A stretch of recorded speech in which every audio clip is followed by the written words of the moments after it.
All right, what's up, everybody? It's your boy Adam. It's Friday's walk and talk, and you'll see I'm not at the park. And I did go on my 7 mile hike today. And what happened is it was a busy day at the park, and I did my loop. So I go down there, it's about a mile. I hop over this fence.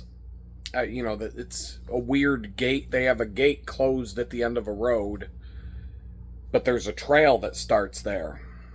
And it's kind of dumb. All the places where you can access the bike trails here, and they got these gates that some of them are permanently closed, and they don't leave enough room to get a bicycle around them.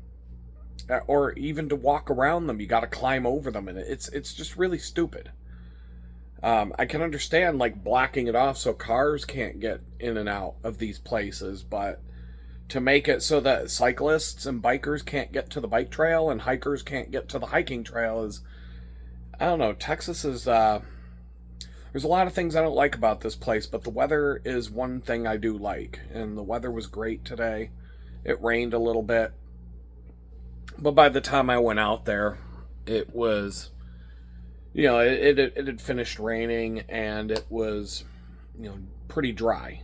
When it does rain here, as long as it's not a torrential downpour to where things are flooded and, water is just sitting on top of everything, it dries really fast. Everything is sand here and it's hot, so it just evaporates.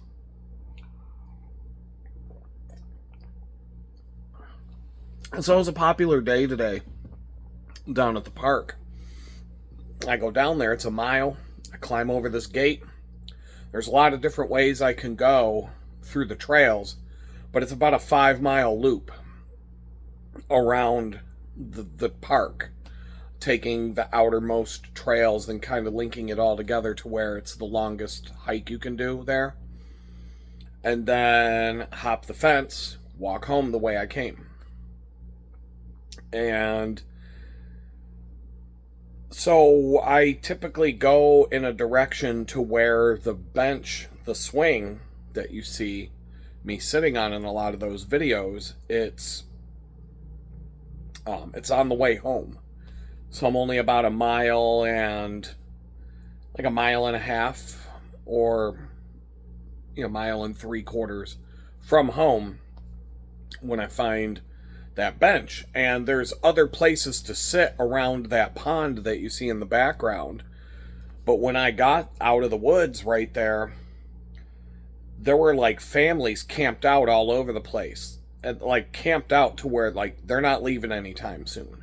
And that bench, the swing that I like to sit on, there was a whole family sitting on that thing with a dog next to it and a picnic and a blanket on the ground. Like there were people camped out.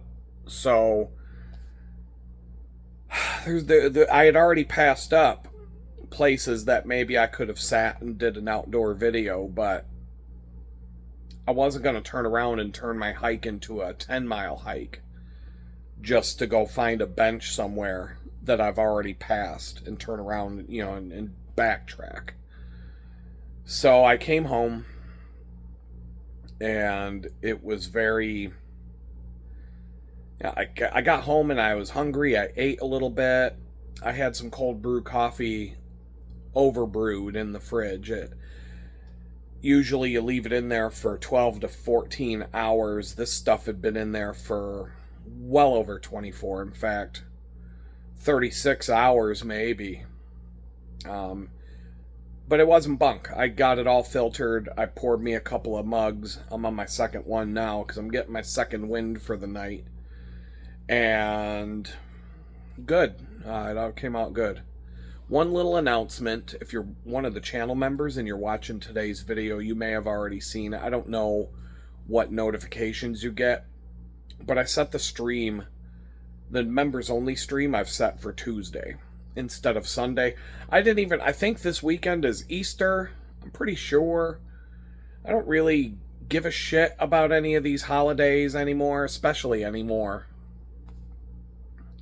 But that's not why I did it. It's either the members only stream will be either Sunday or Tuesday And I'm not really going to know. And it's all going to boil down to whether I ride my bicycle to the bakery on Monday, on my Monday job. I'm down to 1 day a week there.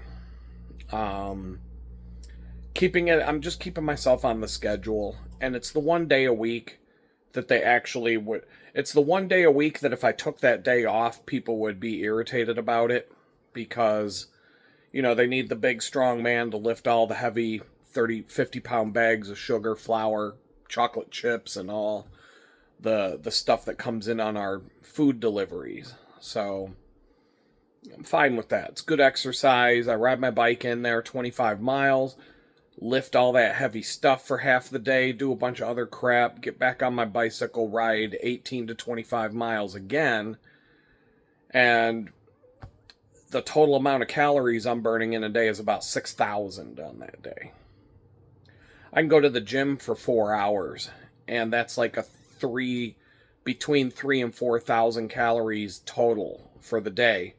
If I go and start working out at 4:30 at the gym and stop around 8 o'clock at night, 3.5 hour workout, I'm still not burning anywhere near the calories I'll burn on Monday. But it's leaving me wiped out on Tuesdays. But being completely wiped out on Tuesdays doesn't mean I can't sit in front of a camera and talk. Sundays, when I'm riding my bicycle on Monday, I would rather have that day off without having to do the members only stream or any YouTube stuff that day. I'm getting to the point where I am there's a bunch of stuff I've been having to do on Sundays, and I don't get to start until like 5, 6, 7 o'clock at night. And I'm not getting done till almost midnight, 1 a.m., and then I got to get up at 5 and ride my bicycle. So I am going to ride my bicycle to the bakery on Monday, which means Tuesday I'll be burned out, tired. I'll be a husk of my normal self. Not going to want to go to the gym, and so I'll do the stream on Tuesday. The following Monday, right now, the weather report is pretty far out, but they're calling for colder temperatures and, they're calling for rain. A good chance of rain that day. And I've stocked my locker at the bakery with about 3 bike rides worth of outfits and stuff. I've whittled down. I'm not wearing a backpack anymore. I'm taking just a minimum amount of stuff on the bike to get me out of a flat tire or a mechanical jam. But I'm not carrying any clothing, other things that I would normally take to and from. I'm just trying to keep it light so that I can enjoy the cycling more. And that is much more enjoyable. But I have to preload a locker full of clothes. Shirts to ride my bike home in, clothes to change into to do the job. And then I put my dirty clothes in these gallon Ziploc bags and seal that tight. I opened one of those bags. Last time I brought home a batch of those clothes that have been stewing in there for a bit. I opened up that thing. I'm like, oh, yo. Yo. Oh, no. So, one more bike ride to the bakery. It is going to be a little chilly, like around 50 Monday morning, but it'll be 75 for the ride home, which is fine. The following week, they're calling for rain, and I'm probably already planning on just driving in. Take a fresh stack of clothes, pull the funk clothes out, just rearrange the locker, get it all kind of stocked up and ready for another 3 weeks worth of cycling. But that'll mean that I'll go to the gym on Tuesday. If I don't ride my bike there on Monday, I'm going to want to go to the gym on Tuesday. Therefore, I'll do the live stream on Sunday. So it's just going to be Tuesdays or Sundays, and I'm not going to really know what's up until the day gets here. Or until I've made up my mind of what I'm going to do. And so just be aware of that. If you're a channel member, I'm still going to do these, but I have to kind of be more flexible with when I do them. So I'm just going to keep it kind of loose instead of doing it an exact thing. And I know some of you, you got things going on and whatnot, but I know you watch the replays. I see the analytics. It's easy for me to tell if everybody chimed in and watched. And I know you're all paying $2 a month to be a channel member, so you're getting your money's worth. I know you want to watch them, so that's the update for that. What's today's topic? I didn't really have a topic. The whole point of the walk in the park and then doing a video before I come home is I don't have a topic to talk about when I leave the house. I'm just kind of like, I don't know, take the camera, take the little selfie stick and the microphone and all that, and we'll just see what's up. And so I had a topic in mind a topic came to mind as I was hiking around. And so the title of this video is, what is it? It's time for me to grind. It's time for me to grind. Yeah, that's basically it. How did I see? Because sometimes I'll have these conversations in my head or out loud. I might look like a lunatic walking around the woods talking to myself. Don't really care. But I come up with, I kind of arrange what I want to talk about. But then when I couldn't find a place to sit, I lost track of, now I'm sitting here and I'm like, it's like not fresh in my head anymore.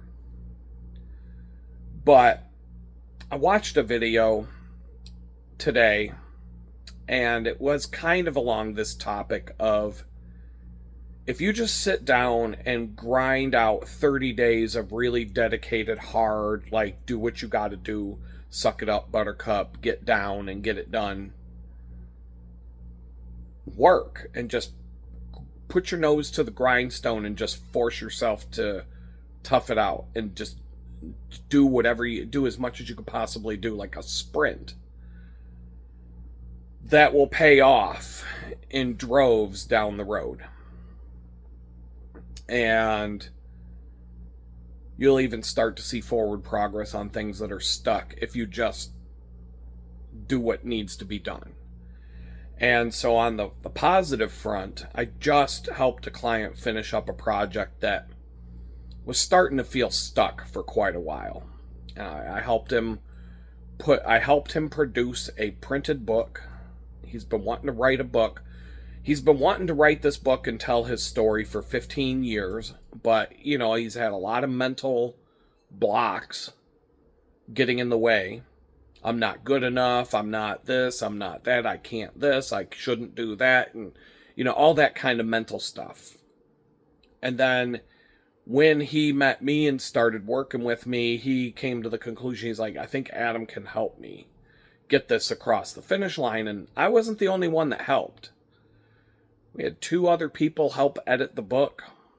I did all the graphic design, the layout, the typography, preparing everything for print, walking him through setting up Amazon's self-publishing, all the things. And as of Tuesday this week, it's in the printer's hands. It's being printed. Amazon, it's under review. It might be for sale on Amazon as I speak right now, but I'm not 100% sure. I haven't checked but there's a 72-ish hour long period where they review the book before they will let it be live. And so we're in that, but it's done. It's finally done.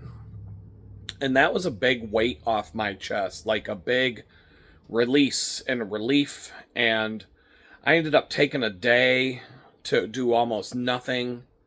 I think what's today? Today's Friday. So that I did almost nothing on Wednesday. I'm sure I did some. Yesterday I did a lot. Today I've done enough. I mean, I did go on a 7-mile hike as part of, and whatever else I did today. But there's a lot of stuff to do. And the way I was describing how I feel right now, I've basically got three things going on that are separate from each other, but they're all linked together. And the best way I can describe it is, you remember, if you're Generation X, you'll remember this commercial from, I think it was back in the late 80s or mid 80s. You know, the don't do drugs period of time. Nancy Reagan, don't just say no to drugs. All that nonsense. Well, they had that one commercial. Hold on a second. And that commercial with this business guy or whatever. And he would say, yeah, I do coke so I can work longer. You know, so I can make more money. So I can do more coke. You know, so I can work longer. So I can make more money. So I can do more coke. You know, so I can work longer. So I can make more money. So I can do more coke. So I can work longer. So I could make more money. So I could do more coke. So I can work longer. So I can make more money. So I can do more coke. So I can work longer. So I can make more money. So I can do more coke. And he just starts going around, and he's like running around in a room all spastic. Because he's probably done a big pile of coke the size of whatever, you know, Scarface had on his desk towards the end of the movie, burying his face in it and whatnot. So he can work longer. So he can make more money. So he can do more coke. Right? You remember? Everybody remembers that commercial. There was the this is your brain on drugs with the eggs, right? And then so I can work longer, so I can make more money, so I can do more coke. That guy. You remember? We all remember these. We only had 3 fucking channels on TV unless you were lucky enough to have cable. And so, all right. So that's the commercial that comes to mind when I'm thinking about what I'm dealing with right now. And the first thing is, I'm really burned out. Like, there's no doubt in my mind. I put myself through a lot to get as far as I've gotten in the last 2 years. And I would say right around last September, you know, I was riding my bicycle almost 4,000 miles in 2025. Riding 50 miles a day, working at a bakery job 4 to 5 days a week, doing that sometimes 4 days in a row, never having 2 days off in a row. And I did that all year long. And when I bought my car in September, every time I had to go look at a car, had to go on a bicycle ride to go look at it. 15 miles each way, 25 miles each way, 40 miles each way. 40 miles, go look at a car. Oh, it's a piece of shit. 40 miles home. Oh, 80 miles for nothing today. When I was living in that broken down, beat up tool shed with the scam artist landlord, I was looking for a new place to live. Every time I went to look for a place, I had to ride my bicycle. This place where I live right here was 3 miles away, ironically. But there were places I went and looked at. One place was 40-something miles away from here. Left at like 10 in the morning, didn't get back till like 8 o'clock at night. Granted, I stopped and had dinner at Chipotle, and, you know, I did some things here. And, you know, I went out there. You know, I had a couple of rest stops, but it was a 80, 90 mile ride. 90 miles on the bicycle for nothing, because I found out can't get internet. Where I went on another 70-mile ride to go look at a place to live. Nice woodsy place, no internet. 2 places where I went out to the woods, hoping to find like a nice tranquil place out in the middle of the woods in the forest. And poof, no internet. So can't do that. But anyway, when I got my car in September, I was really feeling like I knew this wasn't sustainable, but I pushed it right up to the limit. On the day I went and bought my car, I didn't think I could do it one more. I didn't think I had one more bike ride left in me. I was done. I was almost to 4,000 miles. And I bought that car, and I got all the paperwork done and everything, and I drove it the very next day. Granted, I didn't have license plates on it. Nobody pulled me. Didn't get pulled over. Woo! Got license plates on my way home.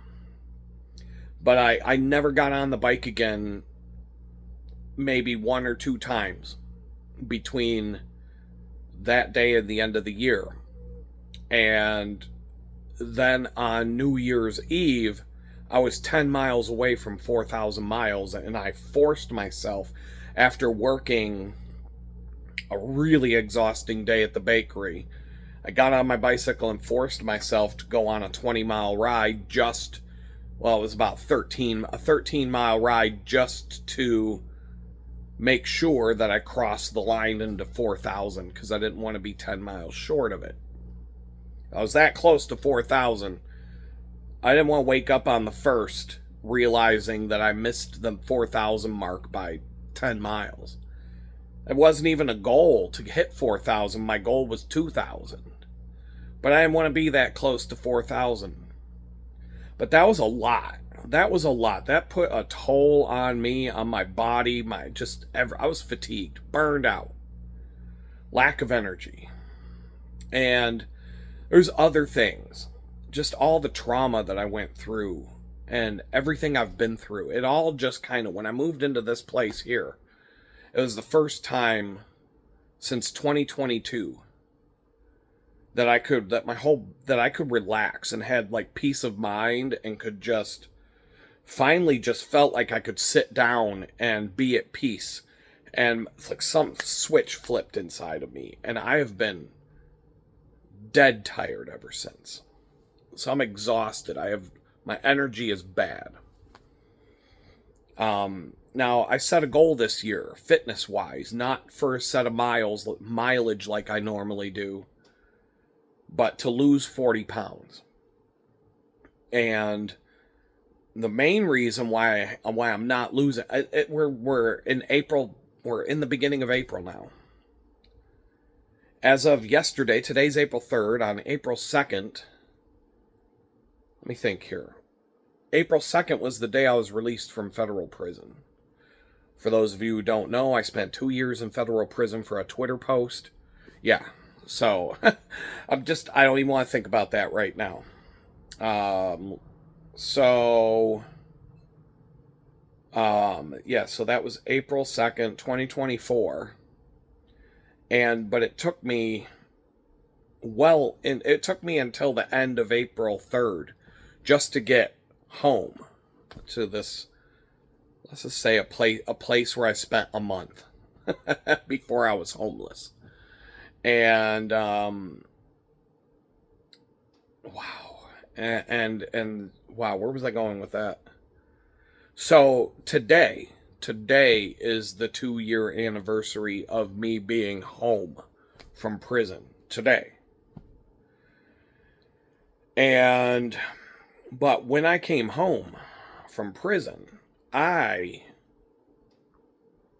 was frail. Like, I had lost 40 pounds in a span of 4 months. From December, when I landed at a federal prison where you could go outside and walk on a track, go to a gym and actually work out on a regular basis. December, January, February, March, I had those 4 months. And all I did was work out and read the Bible, read books, and go to Bible studies in church. That's all I did for 4 months. And I lost 40 pounds. And I looked so vastly different. I came home. I've seen, some of you have seen the picture of when I came home. It's wild. It's really fucking wild. Like, it makes me laugh my ass off whenever I see it. It looks like, it looked like I was lost in the desert for 6 years. And when I was found, what would you look like? I just watched an episode of that show, Naked and Afraid. It was on HBO, so I'm like, well, it's on HBO. Maybe they won't blur out the titties. But then then I saw it. I'm like, oh, I forgot. They also blur out the guy's private parts. So I'm like, this isn't a bad idea. The whole blurriness, I'm glad they blurred it out. Just use my imagination. But I was watching this stuff, and they show like the before and after what these people look like when they drop them off in the jungle and whatnot, and then a month later they get picked up, and you're like, yo, look at that. And so I came home from prison with a 40-pound drop in my weight in a 4-month span. And it was wild. And so here I am, 2026. I'm like, I'm going to the gym 2 to 3 days a week, 7-mile hike every week, 50 miles of cycling, and working at that bakery job. And doing stuff on top of that. I'm working out like almost at the same level I was a year ago, where I was riding my bicycle 50 miles a day times 3 to 5 days a week, 6 days a week at times. I was putting in 500 miles a month on the bicycle here and there. 400 normally, sometimes 5, never less than 350. But it was averaging out to about 400 a month. And on this day a year ago, I was 16 pounds less than I weigh right now. But the cycling the days that I do that cycling, that's a 6,000 calorie day. You get 2 as a base, 2,000 calories. You get, for me, my weight, height, all that, my body will burn about 2,000 calories just sitting on a couch, sitting on a chair, sitting in front of a computer all day doing nothing. You get the 2,000 to start with. The largest burn that I'm getting right now is about 6,000 in a day. If I rode my bicycle 100 miles in a day, like going out somewhere and turn around, come back, whatever, going on some long ride, that would probably burn, that might close in on 10,000 for a day. But going to the gym for 3.5 hours and the 2,000 that you get, I'm still closing in on like maybe 3,500, 4,000 for the day. I think today with the 7-mile walk, I'm about 3,000. I think that's a 1,000 calorie walk. Maybe a little more than 3,000. I don't know. But the problem is my weight as of today, it's been going up and down a little bit within like a 5-pound window. Up, down, up, down, up, down, up, down. But it stays. I weigh the exact same thing right now that I weighed on January 1st. Not losing any weight. And I'm having a hard time figuring out what to eat, how much to eat, how much can I eat so that I still feel like I ate something and I feel like full. And because the thing with federal prison, when I lost 40 pounds in 4 months, one of the reasons why is because they were starving us. Straight up. I mean, that's why. We were getting like, if you just eat the meals that they give you and you don't have any money for commissary or anything like that, you might get 1,000 calories a day. But in my case, I need 2,000 calories just to break even on a day, because I'm going to burn 2,000 calories being at the weight that I am, the age, whatever, like all that's what the calculator comes up with. Some people might only burn 1,500 in a day. But the most calories you're going to get eating that prison garbage is about 1,500, and that's on a good day. You're getting like 1,000 calories, maybe 1,500. If you need any more calories, you got to get food off of the commissary, and it's going to be garbage like ramen noodles, potato chips, garbage trash and candy bars and shit like that. You're not getting anything healthy. And so here and there, somebody might float me a bone, give me a little bump to my commissary, give me a little something so that I could buy some food here and there. But we also went through a period where in the prison system, anybody who's been through this shit will back me up. It's kind of like the military. They want the inmates to police themselves because the guards are lazy. They don't want to do their job. They just want to count, stand around all day, go home. And so when somebody does something wrong, breaks the rules, they punish everybody in the whole place for it, with the expectation and hope that the inmates will stop other inmates from doing shit, starting fights, breaking rules, throwing fits, things like that. Because they want the other inmates to beat the shit out of the people who do it, because nobody wants to get locked out of the gym for a week and not be able to go to the gym, not be able to go outside because someone, got mad and threw a temper tantrum and the guards got all pissed off and punished everybody for it. So what happened was, in the chow hall, some dude threw a fit about not getting enough food or whatever, which was true. We didn't get enough food.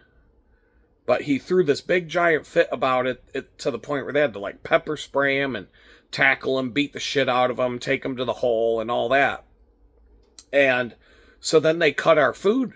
They cut the food down to the absolute bare minimum that they could legally get away with feeding us.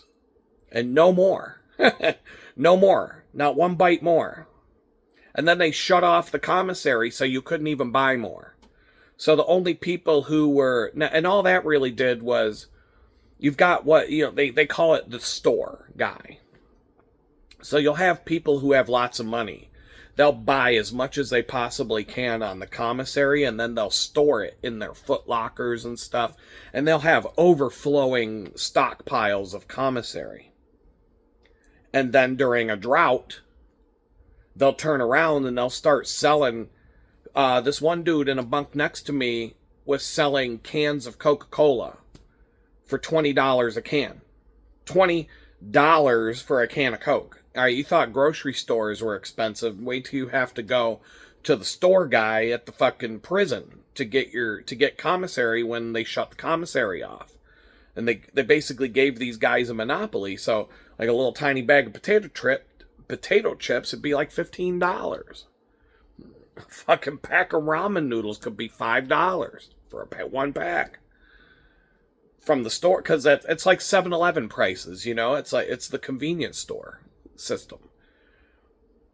But I didn't have any kind of money like that. And believe me, money gets passed around inside the prison system. I mean, that's not what this video is about.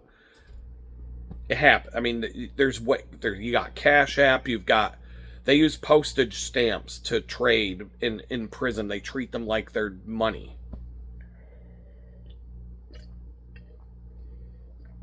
Believe me, there's a currency system they use, and some of these people in prison make obscene amounts of money hustling like that.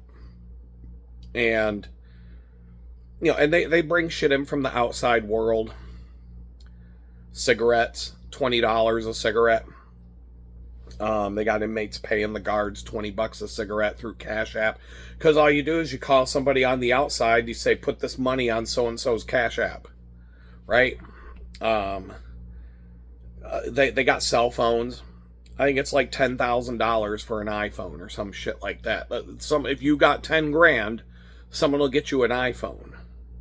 Because, an iPhone might cost $1,000, but whoever's getting it in that joint is making $9. It's worth it. There's people out there and this is a whole path I don't need to go down. The point is, somebody threw a fit in the chow hall. They purposely started starving us, and that lasted 2 out of the 4 months I was there.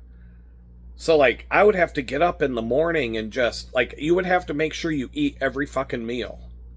And eat, your whole day, your mindset when you're, you're lucky to get 1,000 calories in a day, your whole mind is where do I get I gotta get this food. I got every bite of food that you can find, you're just it's like borderline living in a fucking concentration camp. But the benefit of it was that I was still working out. Because it kept my mind off of things. And I was working out a lot. And I lost 40 pounds, just poof, went right off me. Melted off. I was noticeably thinner week after week after week. People were pointing it out. They're like, damn, you're losing weight fast. But now that I'm home, it's a lot harder to starve yourself, even with the grocery prices the way they are. It's a lot harder to starve yourself when you have access to food. And so food is problem number 2. So if the first is the being burned out, second problem is food. Like, I'm just not eating properly. And the third problem is there's so many things that are on my either need. I have a list of need to do this, need to do that, and a list of want to do this, want to do that, want to do this other thing. And there's only 24 hours in a day and 7 days in a week. And I even feel like time, so many people right now are agreeing with me left and right. And I'm seeing, people are telling me this everywhere. And I'm hearing people talk about it that I don't even know personally. That time just isn't right. Somebody did something that screwed up time to make time go by faster and make it so that we can't figure out how to find the time that, like, I used to be able to do a hell of a lot more in an 8-hour span than I could ever do now. And it's not because I'm older. In fact, I'm faster at most of the things I'm talking about work-wise than I was when I was 20 years old. The equipment's faster. I'm faster. I'm more knowledgeable. I can do things more efficiently. It just seems like that's how quick it seems since the last time I sat and did one of these videos. It's like, it's Friday again. It's Friday again. What the fuck? Wasn't there what happened to the whole fucking week? I said to myself I wasn't gonna try. I was gonna try not to swear that much. Fuck. I guess I'll give it another shot next week. So it's just who I am. I'm not good at that. Let's see. So the burnout, the food, and the time. All 3 of those things are like that cocaine commercial, right? And I'm like, I have no energy because I'm not eating right, because I don't have the time to eat right, because I'm burned out, because I'm not eating right, because I don't have the time to eat right, because I'm burned out, because I'm not eating right, because I don't have the time to do it right, because I'm burned out, because I'm not eating right, because I don't have the time to do it right, and I'm just going around and around and around. Part of the reason why I'm burned out is because I'm not eating properly. You can lose weight by just cutting calories. That's not a science. That's basic shit. You don't need the Atkins diet, the fucking keto diet, the 6-day diet, the cleanse diet, whatever. They get there's 550 different diets and diet books and diet programs that, people pay all kinds of money for just to keep being fat, when it all boils down to you burn this many calories, don't eat that much. Eat less calories than you burn, you'll lose weight. But nutrition and calories are 2 different things. You could lose weight eating nothing but Big Macs and quarter pounders with cheese if you burn more calories than you eat. But that don't mean you're going to feel good at the end of that. You'll lose the weight, but you're not going to feel very good. You're not going to have your body, you are made out of what you eat. And if you ate nothing but cheeseburgers and pizza, your whole body is just a bunch of fucking cheeseburgers and pizza formed into the shape of you. And that's not going to work out in the long run. It is not. You could lose weight eating cheeseburgers and pizza. You just got, how much cheeseburger and pizza you put in and how much exercise you put out will determine that. But it don't mean you're going to be healthy, and it don't mean you're going to feel good, and you're probably not going to have too much energy, and your heart's going to be doing all kinds of wacky shit. And like, the doctor's going to do an exam and be like, I'm surprised you're still alive. And so the nutrition side of it is just, it's I think that's a big significant contribution to the lack of energy and being burned out. Trauma, I went through, I'm still going through trauma. August 12th, 2022. Around midnight, the FBI drove a fucking tank straight into my house. Almost killed me and my son and took me off to federal prison for 2 years for a fucking Twitter post. And so everything that I've been through, homelessness, not being able to find a job, having to move 2,000 miles away from everybody I know and my kids. I haven't seen my kids since 2022.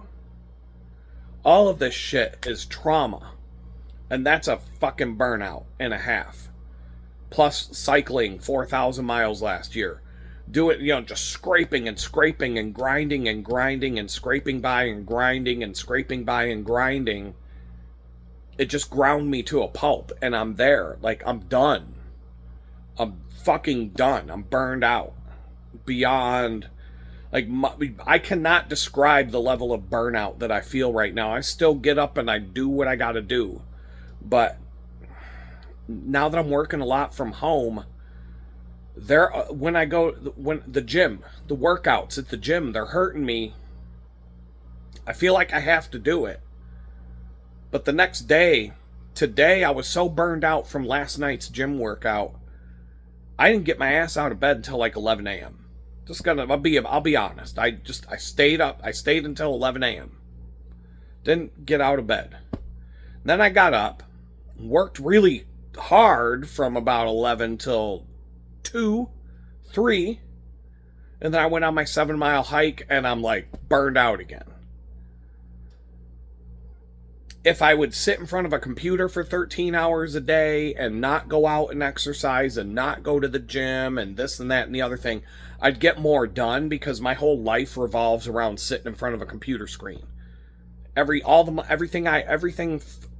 whole entire life revolves around that in terms of the ability to make money. So it's like I got to try and find a balance where I get the exercise that I need and also sit in front of a computer for enough hours a day. But there are days where I'm so physically exhausted that I just can't get up. So it's the burnout, the food. The other part about the food is I'm having a hard time with just finding the time to do things. And so just finding the time. And part of that is I don't have an hour to make a meal. Like, I really don't. Like, I don't got time to prep and cut onions and cut carrots and cut up all this food, prep all this food, cook all of it, clean up the dishes, clean everything afterwards. I don't got like 2 hours a day to just make a meal, eat, and chill. And clean up the mess and everything else that goes with it. Like, I literally just got to grab something and eat it and like go sit at my desk and keep working or whatever. So it's like I'm trying to find things, especially like after I'm done at the gym. I'll stop at the grocery store. I'll go straight to the prepared food section. I'm too tired to come home and make a wrap. I'm too tired to come home and take a tortilla, put stuff in it, roll it up and make a fucking wrap and then eat it. I can get a wrap already made where I just take it out of the package and eat it. Like, that's where I'm at. Like, that's where the time and energy are hitting me. And so I'm having a hard time like figuring out things, and I'm getting better at it. I'm finding things that work. I wasn't eating breakfast for a long time. Now I'm doing like protein shakes. I found some of those that I actually like. Just different grab and go things. But I'm still preparing and eating meals here and there. On the days where I don't go to the gym or don't even work, I'm just trying to chill, and I just like cooking and preparing and eating food. I'm almost to the point where I just want to maybe do those where they deliver meals to your house, like HelloFresh or whatever, and they just bring a bunch of food and all you got to do is heat it up and eat. Like, I'm almost there. With the prices at the grocery stores right now, it might not even be that different at this point. It might not be that much more expensive. I haven't looked into that. But I have to break this cycle, just like the guy who, he did a bunch of cocaine so he could work more, so he could make more money, so he could do more coke, so he could work more, so he could make more money, so he could do more coke. I have to figure out a way to break that. I don't have any energy because I'm not eating right, because I don't have time to make food right, because I don't have any energy. Because I'm not eating right, because I don't have enough time to eat right, because I don't have any energy, because I'm not eating right, because I don't have any time to eat right. Like, I gotta break that cycle. And I've been kind of like, that was my message from my spirit guide today. And so it's just, I have to force it. The same way I will force myself to get up at 5 in the morning on Monday morning, come hell or high water. I do it because I want to ride my bike. I got to go work at that bakery. I can't be late. I want to ride my bicycle. I want to get the exercise. So I can force myself to do that. But I guarantee you Tuesday, if I set my alarm for 6, 7 in the morning, I'm not going to get out of bed because the 6,000 calorie burn the day before is going to hurt like hell on Tuesday morning. But a year ago, I might have to do that 4 days in a row. Get up at 5, get on my bicycle, ride to that place and back, and then still find time to eat, do other things, maintain the bicycles. I was doing bicycle tune-ups on the weekends because I had a day off, just getting my bicycle ready to go and do it again, or to fix, because I had a mechanical issue with one bicycle and I needed to have 2 good ones. Like, I had more energy a year ago than I do right now, for sure.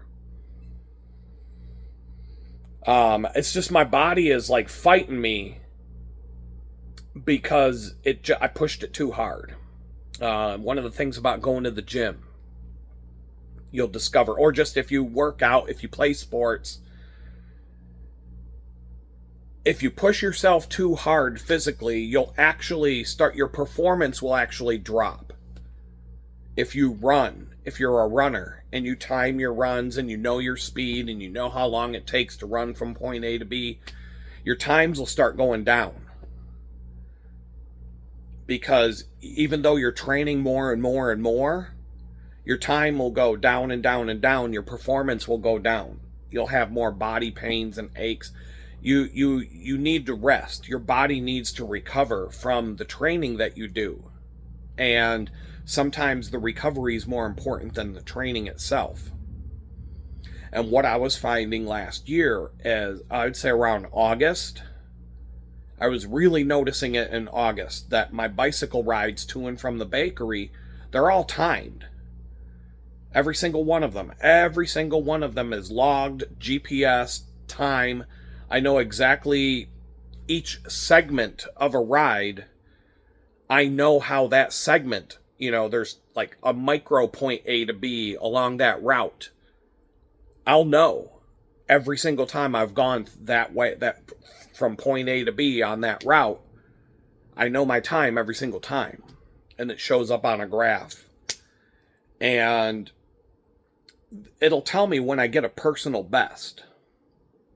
Well, August, July, August, but especially in August and September of last year, no more personal best. In fact, my ride times were some of the slowest of the year. And it didn't matter. And I was tired, I was hurting, I was in pain, I was just turning the pedals and just trying to get home. Had foot pain, had all kinds of stuff going on. And I could not, no matter what, even when I would try to get a personal record on a stretch, wouldn't even come close. I took all that time off. I took from the middle of September 20th, all the way to the end of the year. I only rode my bike like maybe 3 times, 4 times maybe during that stretch of time. And then this year, I'm only riding my bicycle like once a week right now. Or less. 3 to 4 times a month right now. But I'm going to the gym, I'm doing spinning classes, yoga, weightlifting, rowing machine's a big part of it, of what I'm doing for my upper body. There's a lot of things I'm doing. But I've been giving my body rest from the bicycle, and every time I ride my bicycle now, I break personal records every single ride, and I'm crushing them. Like, there was one personal best I just got. It was like a minute better than my best ever on this one stretch. Like a 10-minute stretch of the bicycle trail, I crushed my personal best record by like a minute. A short little hill climb, I've gotten 3 personal bests. Each time I do that little hill climb, I'm like, oh, I can go a little bit faster this time. Boom, nailed it. Boom, nailed it. Boom, nailed it again. Three weeks in a row, I got personal best on this little hill climb. It's not really a hill, but it's like a 30 to 40 second uphill part. There's no hills in Houston that you could call a hill. Not when you lived in Pittsburgh for as long as I did. So there's that. And my average speed generally is 2 miles an hour faster than it was all last year. And I haven't even lost any weight. Like, I have not lost 1 pound of weight yet, but I'm riding my bicycle on average 2 miles an hour faster than I was, last year at any time. I'm still 2 miles an hour faster than anything I did last year. Just my average speed. That doesn't mean every single time I get on the bike and ride now I'm riding that fast. But overall, yes, there are times I was in like the 13 to 15 mile an hour average speed. Now I'm 15 to 18 overall. 20 to 25, I would actually be able to compete in some sort of racing. May not do well, but that would be about the minimum. If I can average 20 to 25 riding by myself, now I'm in the zone where I might be able to compete again. But right now, I've still got, but it's the weight. If I lost 40 pounds and I'm not carrying around a Huffy in my gut, like I'm carrying a Huffy bicycle in my belly, a 40-pound Huffy bicycle you buy at Walmart in my belly every time I ride that bike. And if you want to know what the difference is in time, put a 40-pound backpack on. Go ride your bicycle around town. Take the backpack off. Go ride around town again and see how much faster you are. You'll be a lot faster. So, if I can figure out how to lose that weight, it'll start to kind of snowball. So like I said, I'm burned out. Not eating right. Don't have the time to eat right because I'm burned out. Because I'm not eating right because I don't have the time. So, like, what, you got to focus on what you can control. There's a lot of stuff going on in the world right now. Craziness.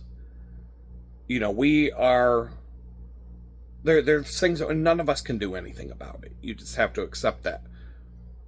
Right now, we are under the thumb, under the control and the ruler. It doesn't matter what party it is, Democrat, Republican, it don't matter. We're under the thumb of a bunch of satanic, billionaire child molesters. And that's who's running America right now. And they're jacking up, they're causing all the inflation, starting wars that we won't win. They're ripping this country apart. And there's nothing we can do about it. There's really only one thing that we can do to get rid of these people. And everybody knows what that is. But I can't say what it is because, for obvious reasons, I've already done that. And look where it got me. But voting don't do shit. Voting's not going to fix it. The elections are rigged. We've seen that. The votes were counted a week before the election. You just go there and get your little sticker. I voted. Like, oh, I did something. You didn't do that. You didn't get it. You didn't have a choice. That shit was decided well before you went and pushed that button. And you know it. So, but the point is that I'm making here is we can't do anything about that.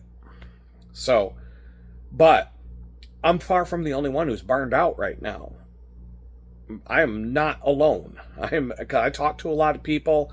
People talk to me. I see and hear people talk that I don't even know. And we're all in this together, so they were saying. Right? We're all feeling it in some way, shape, or form. So, and that is part of the reason why I'm burned out right now.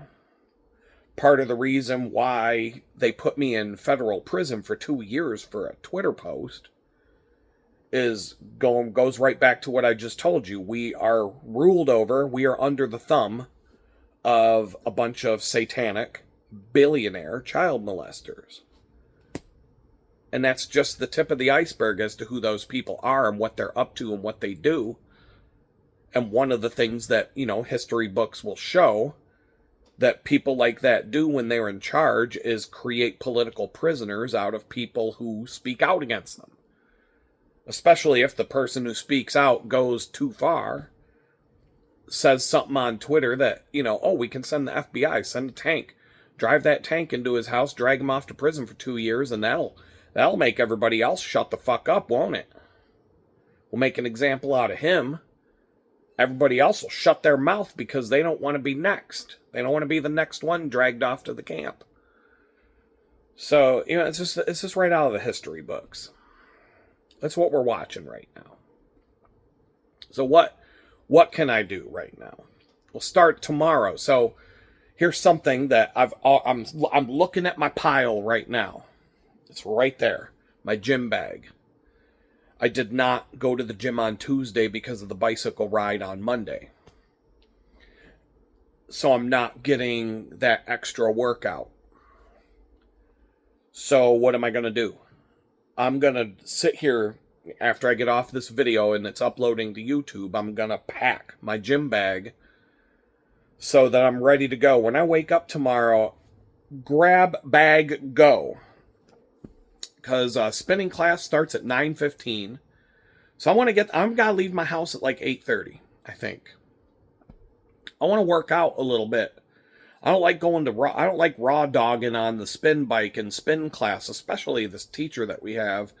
She's the Thursday and Saturday morning spin class instructor, and she's a beast. Like her workout is difficult. It's very difficult. I actually don't like it. I'm not gonna lie, but it don't matter. I don't have to like it. It's good for me. I do. I'm gonna be covered in sweat. My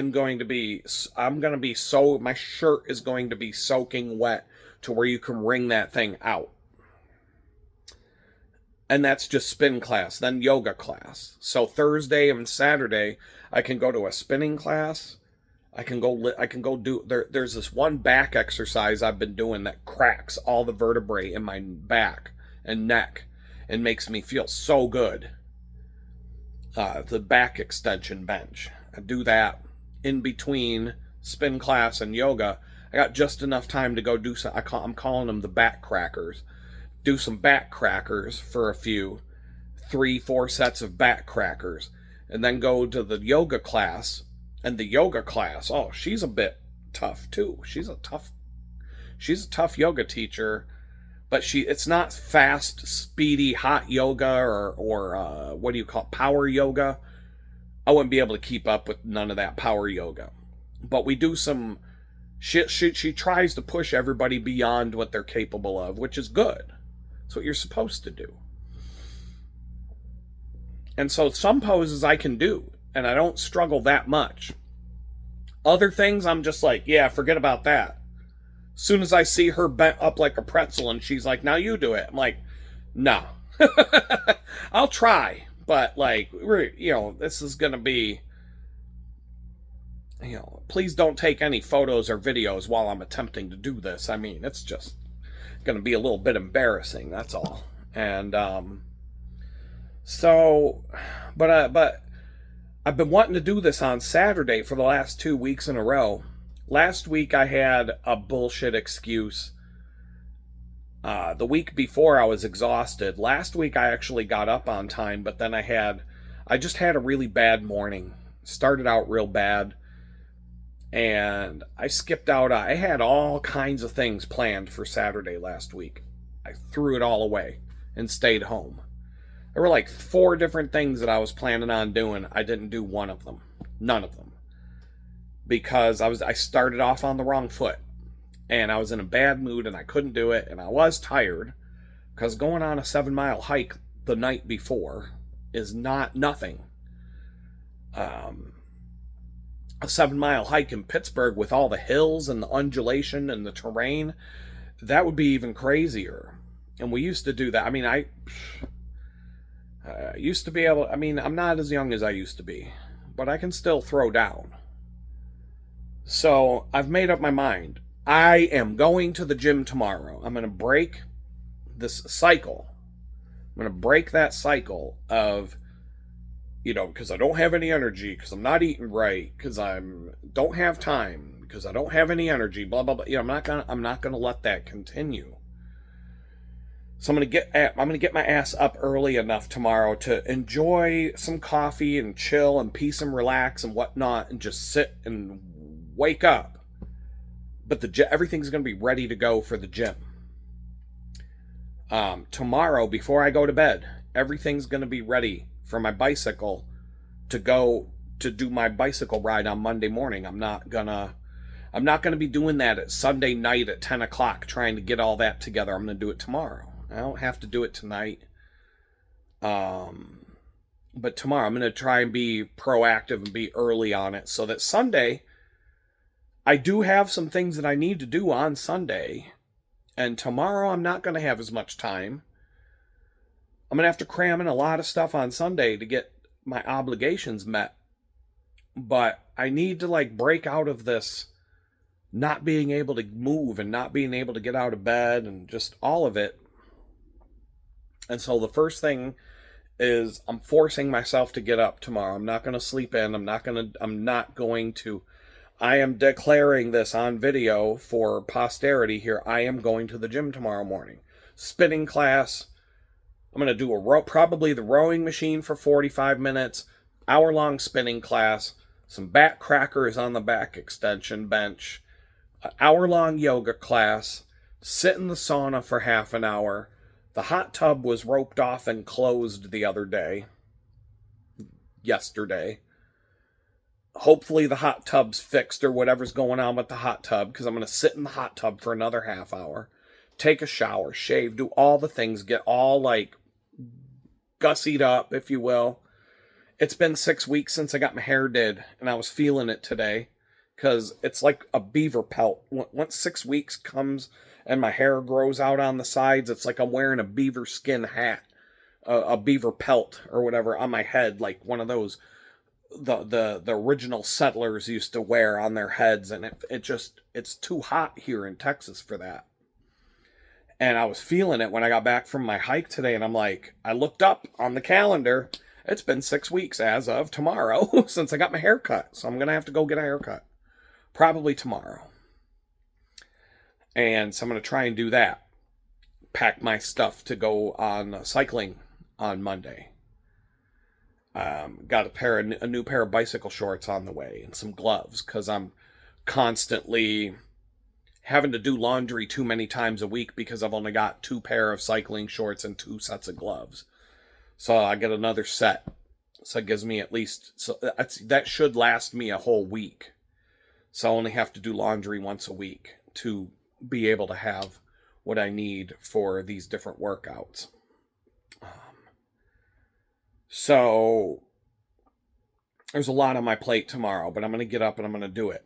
And I'm just 30 days. I'm going to try, that's 4 weeks and a couple extra days. So maybe 5 weeks, maybe 5 weeks, 7, 14, 21, 28. That's 28 days plus 7, 35 days, 5 weeks of just buckling down. And when I was homeless, the whole entire time I was homeless, in fact, from the day I came home from federal prison, which was April 3rd, so starting April 4th, all the way through till September 11th or 12th, no, weird coincidence there, But all the way through, from April till September 12th, 2024, I was never not one single time was I ever able to sleep past 6 in the morning.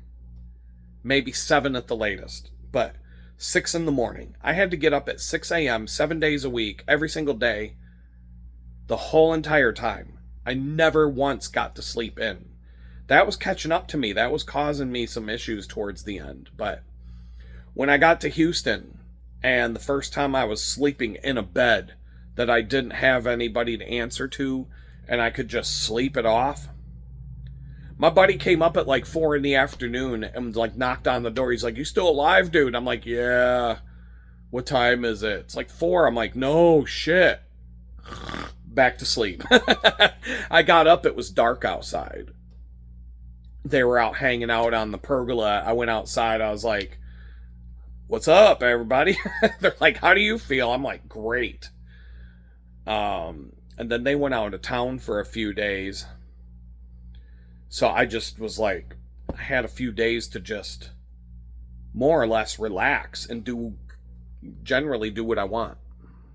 I had my first meeting with a probation officer coming up in a few days, so that was making me nervous and bothering me. But overall, I was like, that was the first time since, honestly, from August 13th, 2022, all the way up to September 12th, 2024, I never once got to sleep in past 6:30, 7 a.m. in the morning. Not one single time. Not once.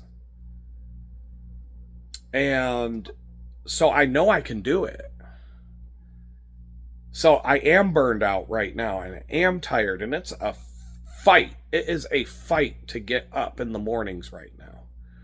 Even on the morning, like when I got to get up at 5 in the morning to go ride my bicycle on Monday, it's a struggle. It's a very, very difficult struggle, and I don't even know how I do it. I think it's something about telling myself that, yeah, I hate it until I'm about 15 minutes to half an hour into an hour and a half bike ride. Then all of a sudden there's like some switch that flips, and all of a sudden I'm happy to be out there and I'm enjoying it, and I'm really glad I did it. But it's the same with the gym. I don't want to go to the gym. I'll be driving to the gym. I'll be like, man, I'm sick and tired of that fucking rowing machine, and sick and tired of all this stuff, and it's the same thing. I'm already in that, like, it's the same crap over and over again. I feel like a hamster running in a wheel, blah, blah, blah. But I'm there, I'm taking classes, so it's different. It's not, I'm making friends, I'm meeting people, I'm having a good time. The point is, usually on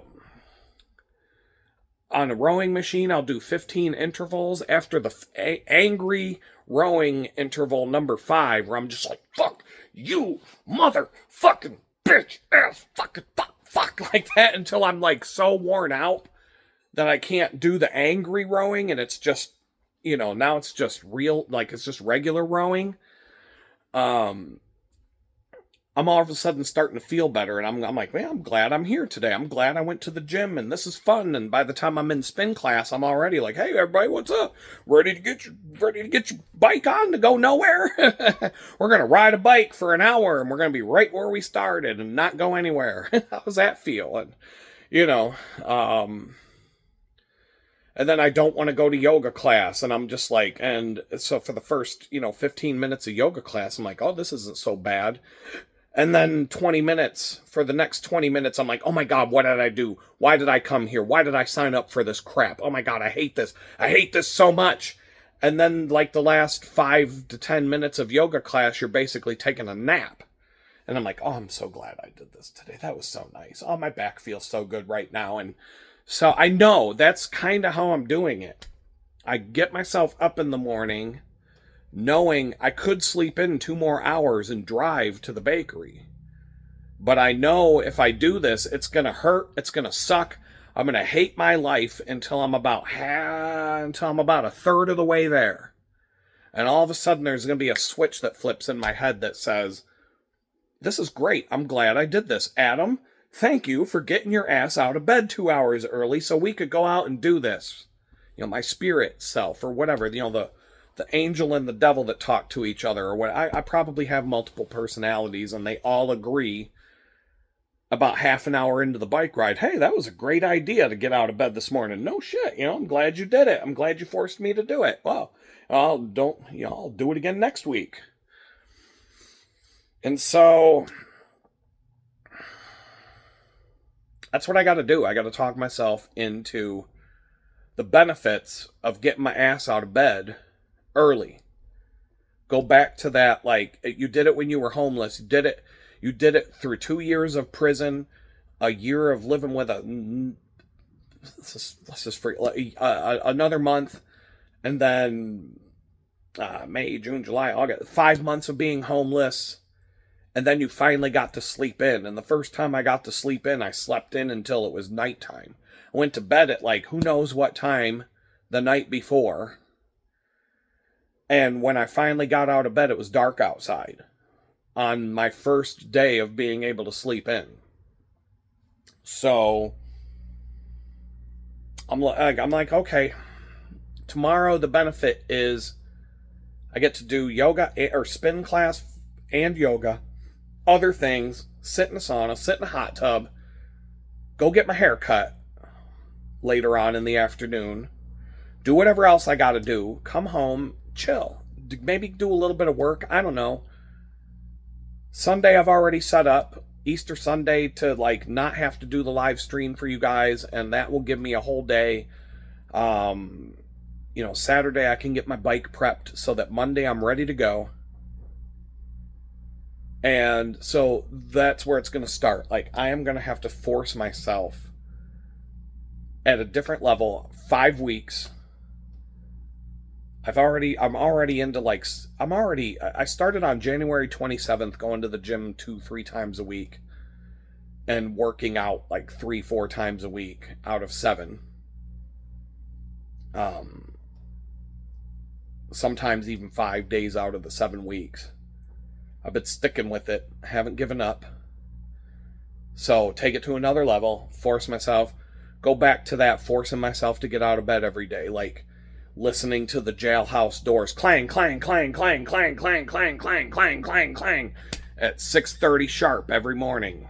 Or in the federal prison every morning it was beep, beep, beep over this loudspeaker. Good morning, everybody. It's time for the announcements, and here's the people that have to go report. They'd be listing names where you have to go to the medical or call them random names to go to the drug testing thing, or it was constant noise. You'd be up. You wouldn't be able to sleep through that shit. Every single day. Homeless shelter. You have to be out of bed at 7. They will come around. The homeless shelter people come around and kick you out of bed. And you have to leave the shelter at 8 in the morning or something like that. Not 8 in the morning, and you can't come back till 5 in the afternoon. And you got to be back by 9 or you're kicked out for the night. There's a curfew. There's so many fucking rules. So I just had to do it. But now there's nobody holding my feet to the fire. So if I'm really tired and my body is worn out and exhausted, my body will just not cooperate unless I absolutely have to. So I have to break out of that cycle of feeling like I can't do it. You can do it. You've done it. You've shown that you can do it. But I am more burned out than I was back then.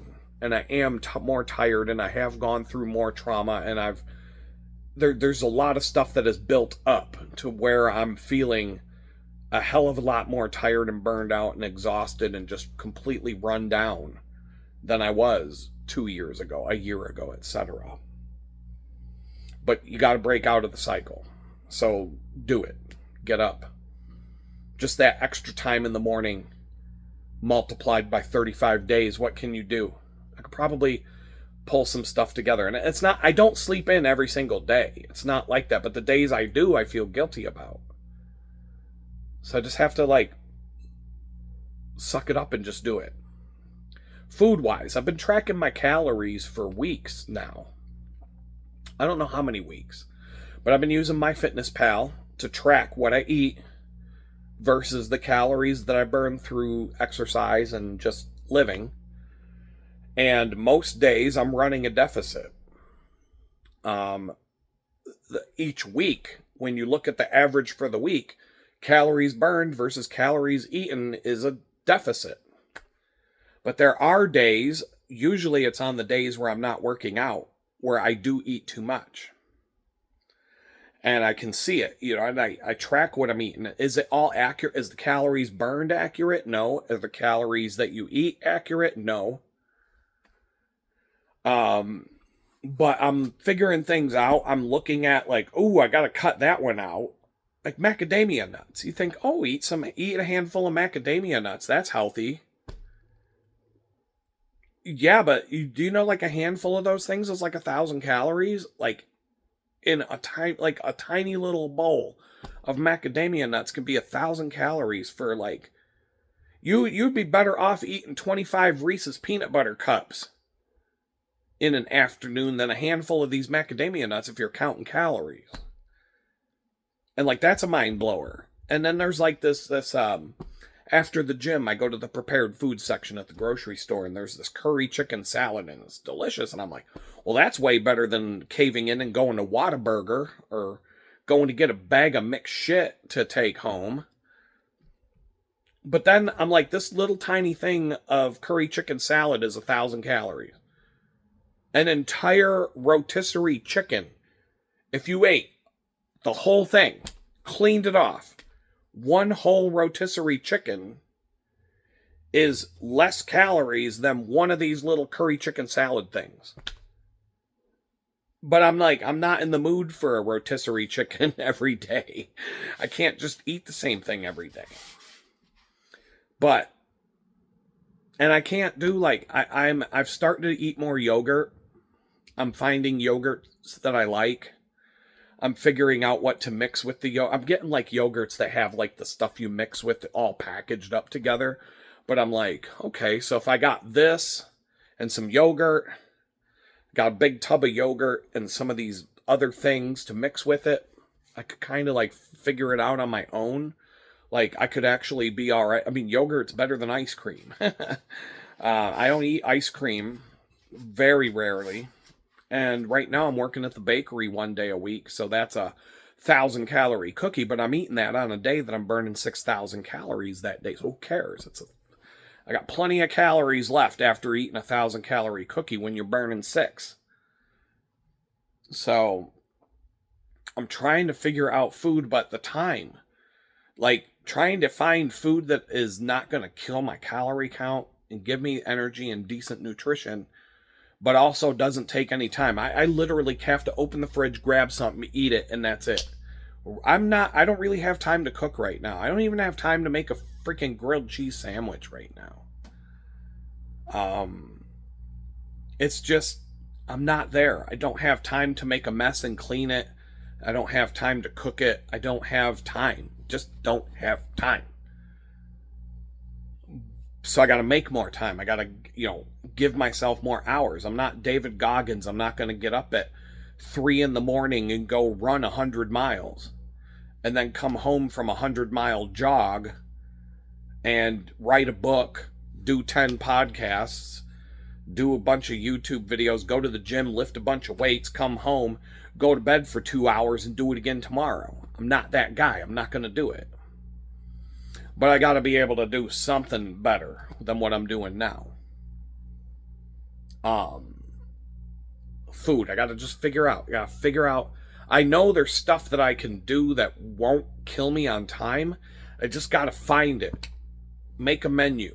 Make a menu of things so that I don't have to think about it, but I can just look at my note file and say, grab one of those, eat one of those, make one of those the night before, whatever. Just kind of figure this out so that you eat better, and I'm not making dumb decisions where I'm just gorging on calories when I could eat something healthier and be full and not go over my, I got to start losing the weight. I got to figure out how to make the weight go down and stay down. And if I can do those two things, the burnout, the energy and the burnout where I'm just feeling like garbage all the time, I'm just run down, tired, no energy, no motivation. No, it's not a lack of motivation. It's literally a lack of energy. It's straight up just that's the only way I can explain it. There's no gas in the tank right now. Whatever I'm doing that requires the energy, I'm just forcing it. But I don't have the energy. That's why I come home from the gym. And it's getting better over time, but it's just coming home from the gym and it's like the next day I'm just like, oh my God, that was so brutal. And I'm feeling it hard. I've been doing this since January 27th, I believe, that week. And here we're into April. And it's getting better. I'm not, like, right now I'm talking to you and it's a little after 9 o'clock on a Friday night. I got back from my hike at like 5 o'clock. 2 weeks ago after my Friday hike, I was asleep within 30 minutes of getting home from my hike, and now I'm up. Granted, I drank some coffee to wake myself up a little bit, but I'm feeling pretty good.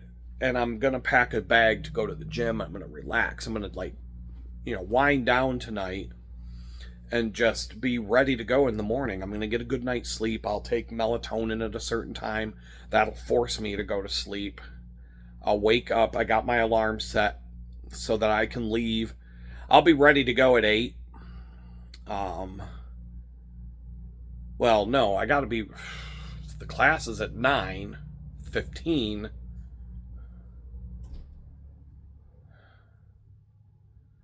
I gotta be there. I gotta be working out at 8:15. I gotta leave at like 7:30. Oh my God. This kills me. Maybe I don't have to do the rowing machine before. Maybe I'll raw dog spin class. Just show up. Maybe do a light. Just get my legs moving and maybe I'll be okay without doing the rowing machine first. But either way, I'm going to the gym tomorrow morning and I'm going to go to spin class. I'm going to go to yoga class. I'm going to do a little something in between. Do a little, wind down and get my relax on after the fact. Try to figure out how to eat better this week so that when I'm tracking my calories and stuff, like, steamed cabbage and different things like that I can make at home. There's a lot of things that don't really need much prep work. But, like, I don't even want to do that. I literally, right now, I'm like, I'm the more prepackaged and just ready to eat and grab, like, maybe when I start to feel like I have more time and energy, then I can, like, go back to cooking meals and stuff.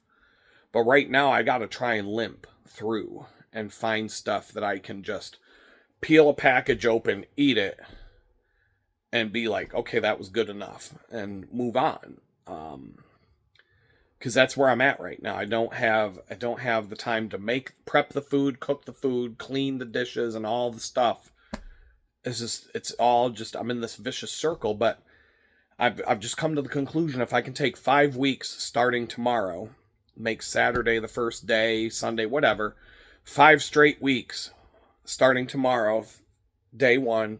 So Saturday, I should weigh less. I should have more energy. I should be eating better. And I should have more time to get things done and actually have some things crossed off my list. And so that's what I'm going to try and do. I know I've gone pretty far. Time-wise, I don't know how to keep a short video and say things. This could have been a 15-minute long video, I'm sure. But I don't want to sit here and edit, so it is what it is. I'll try. I'm not taking notes. I'm just talking from I'm just speaking whatever comes to mind for these. If I started doing 10 to 15-minute videos, I would have to script them out to stay on point. And maybe I'll do that. Maybe I'll start doing that. I already have one scripted out that I just haven't sat down to do yet. But I know I can do that too.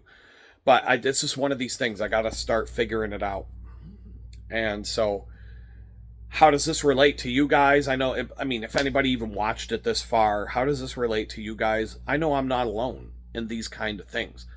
We're all living in a batshit crazy world right now. Once again, we're all under the thumb of a bunch of satanic, billionaire, child molesting scumbags that are just sending us into a rocket ship into the dirt and taking the whole world down with them.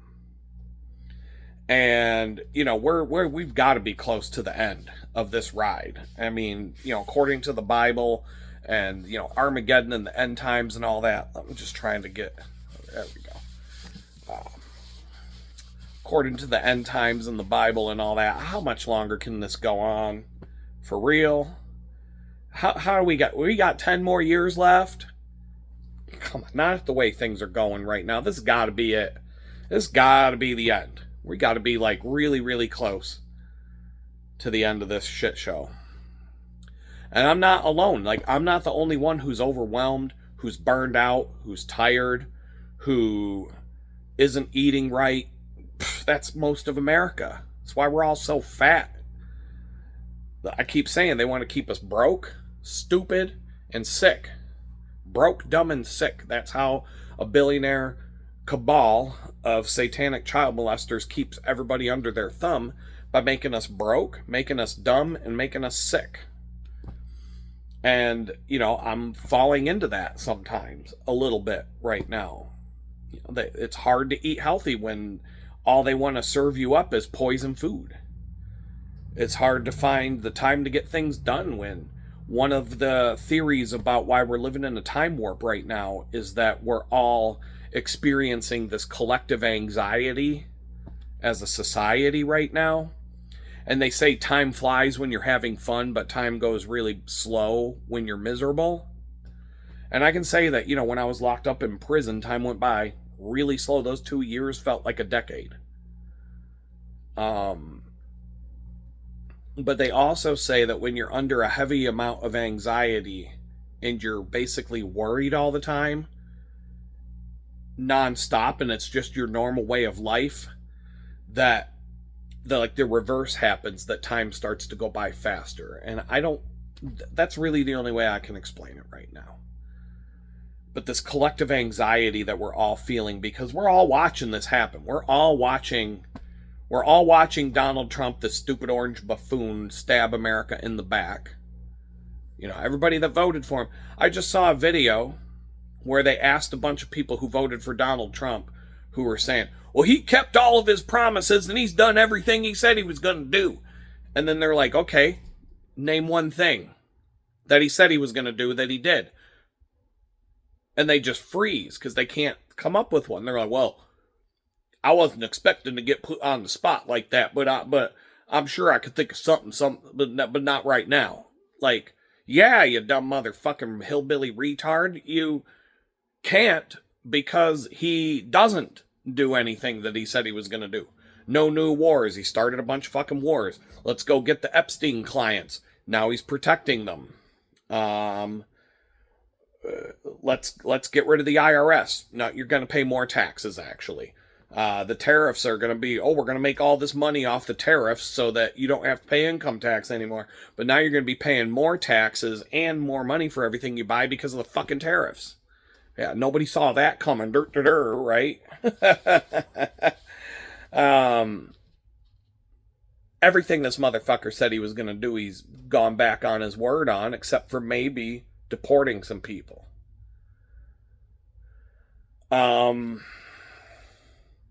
Nobody, every time I log into LinkedIn, the only thing I see is 10 new people lost their fucking job today.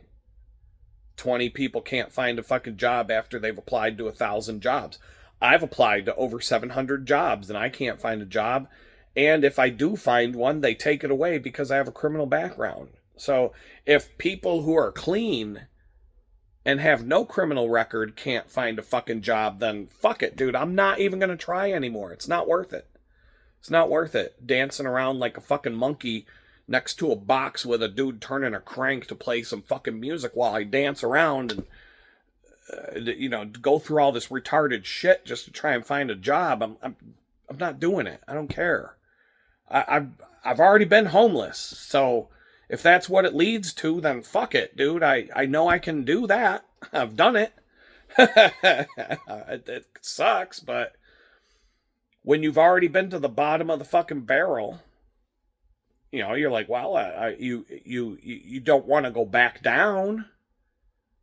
But if that's all I have to be afraid of at this point, then I'm not afraid of it.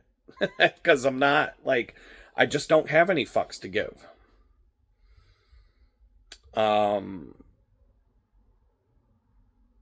So, yeah, get up early.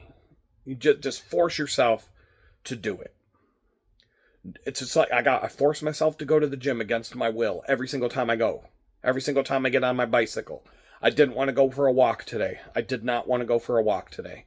It was raining out at some point, and I'm like, oh, that'll be a good excuse, and then it stopped raining. I'm like, shit. Now I don't have an excuse. And I'm like, right up until the moment I walked out the door, I didn't want to go.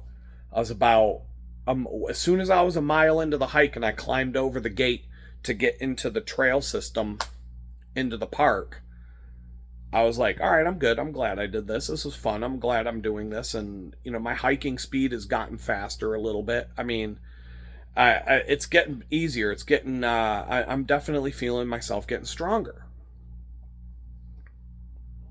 So if you're stuck in a rut, like so many of us are, I mean, we are stuck in a rut in so many different ways. Don't worry about what you can't control, because there's too much of that going on right now. We can't control it. There's just that, I mean, we can't control it. There's just so many things that are outside of our control right now. So focus on what you can control. And in my situation right now, I can control when I get out of bed. I can control what I put in my mouth. I mean, ultimately, whatever I'm eating is my fault. I know that if I starve myself for 4 months, I'll lose the 40 pounds. If I go to bed hungry every night because I only ate 1,000 calories a day when I'm working out hard for 6 days a week, I guarantee you I'm going to lose 40 pounds in a month, in 4 months for sure. I've done it. I've done it, but it was forced on me. But I've seen the results. I don't want to, I hope I don't have to do it that way. But I can control when I get out of bed. I can control what I eat. And I can, the to-do list of things I need to do and things I want to do is so vast that even if I had a staff of 5 people helping me that I paid to help me do it, I wouldn't be able to get it all done. But I can pick and choose what's the most important thing. And what are the things that are going to pay off the most, even if the short term is no payoff, but the long term is a much better payoff than just scraping by week after week after week to survive. How do I fit it all in? So I cannot control how burned out and tired my body feels. Like, that's just nature. The only thing I can do is try to feed it better and, try to accomplish things by getting up and by trying to manage my time better, manage the food better. I'm already working out as much as I need to. If I can just change those 2 things and put my nose to the grindstone, bang it out for 5 weeks, check back in and see where I'm at, I'll probably be farther along than I thought that I'd be, and something will probably shake loose, because there's also this concept of when God wants you to do something, sometimes he just wants you to take the first few steps. He wants you to move in the right direction. And if you're unwilling to get up off your ass and take those first 10 steps, God wants you to climb Mount Everest.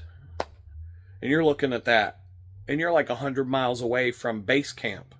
And you're like, how the fuck am I going to do that? Like, I don't even have an oxygen tank and all the stuff to even do. How am I going to do that? I can't, I mean, how long is it going to take to walk to base camp? Well, I'll start walking. and you walk a few miles, someone in a rickety old, truck shows up on the side of the road in Nepal and says, "Oh, you need a ride? Well, I'm going to base camp too. I'll give you a ride." And all of a sudden you got a ride to base camp. And now you get to base camp and you're like, "How? I don't have $100,000 to pay a bunch of fucking Sherpas to carry all my shit up the mountain and do all that. I don't got an oxygen mask and all that stuff." And then maybe somebody just shows up and helps you. Like, for whatever reason, like, you find yourself at the top of Mount Everest and you're like, "How the hell did I get here?" And it's all because you decided to start walking. You got 3 miles into it. And then God came along and just said, "I'm going to help you the rest of the way. Now that you're going the direction I want you to go, I see that you'll obey me now. All right, now I'm going to come out and I'm going to start like doing all these things for you. I'm going to make sure you get there." But I wasn't just going to pick you up off the couch and magically teleport you to the top of the mountain. That's not going to help you. That's not going to do anything good for you. So I'm kind of feeling stuck right now. And those are the 3 things I feel stuck in, among others. But those are the 3 main things. And it's like a vicious circle.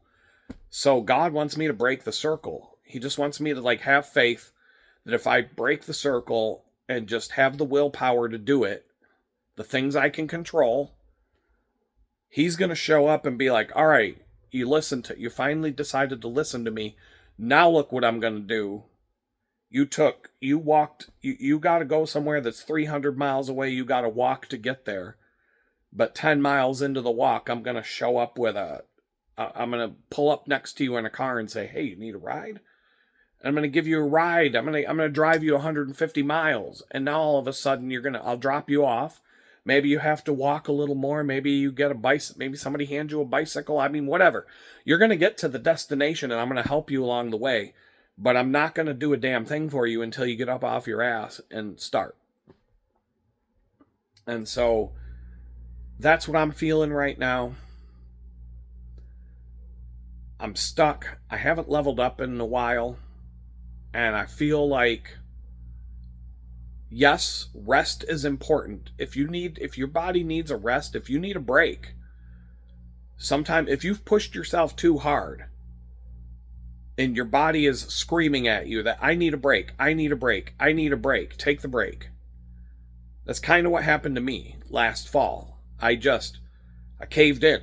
I just went to bed. I went to sleep. I started doing the bare minimum. I just limped my way through the last few months just because for like October, November, December, and into January, I was in limp mode, straight up. Like, did the absolute bare minimum to get through it. And then in January, I started to feel like I needed to do more. And I started taking my physical fitness more seriously. And then I started taking my freelance work more seriously. And I ramped that up, and I'm doing more now.